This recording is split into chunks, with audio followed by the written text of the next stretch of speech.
Now, let's get an idea of how the royal wedding is being followed around the world. Heaven knows we've been following it enough in the last 24 hours here. Nan Bayer lives in Chicago. Apparently, she's willing to get up at 3 o'clock in the morning to watch with friends. Is that right, Nan? Hello, yes, I am. I'm quite excited. I've seen all of the royal weddings since Diana's, Right. and so it's been a tradition. Well, OK. In Berlin, we have Mark Young, editor of the English language newspaper The Local. I can't imagine the Germans would be getting excited about this, Mark. Well, they are getting rather excited about it. It's going to be quite a spectacle here as well. Whether people are coming together to watch it live in cinemas, or basically every single television channel will be broadcasting it as well. Right. So, Nan, tell me about the circumstances. How are you going to watch it? Oh goodness, I'm gonna be having a watch party starting it keeps on changing over here. Everyone's so excited. So originally it was at 4 a.m. Now it went to 3, and I think it's 2. So I don't think I'll be going to bed. I don't think so.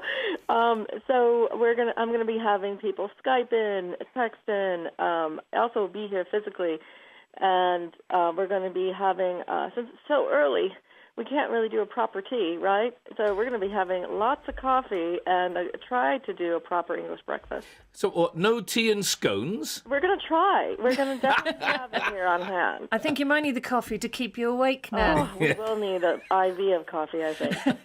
Now, the Germans are firmly Republican, Mark, aren't they?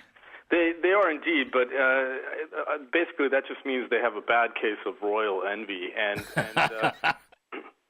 and if we're all honest, actually the Windsors are a German family. Well, yes, so they are. Yes, There is that unfortunate thing that was it the House of Saxe-Coburg, I think. Saxe-Coburg. Indeed, it was, and so I mean, obviously there is German aristocracy, but they're not really taken seriously, and they kind of they kind of keep to themselves, and there's none of the spectacle or this pageantry that you see in Britain, and so you have quite a few Germans that are quite excited about it. You do have through and through Republicans who think it's silly. The Der Spiegel, one of the most respected news weeklies here, wrote a pretty scathing editorial last week from their London correspondent saying that it was a waste of time and money. but on the other hand, you do have quite a few Germans who are just excited to try to catch a little bit of the pageantry. So how's it going down in the Windy City, Nan? Are you all Anglophiles for the day? Well, I've been an Anglophile my whole life, but a lot of us have been. In fact, bars have had this wonderful, wonderful type of celebration called "But William was supposed to marry me" type of celebration. And there'll be lots of women saying that tomorrow. Well, thank you both very much indeed. Mark Young in Berlin, Nan Bayer in Chicago. Looking forward, or otherwise, to the wedding.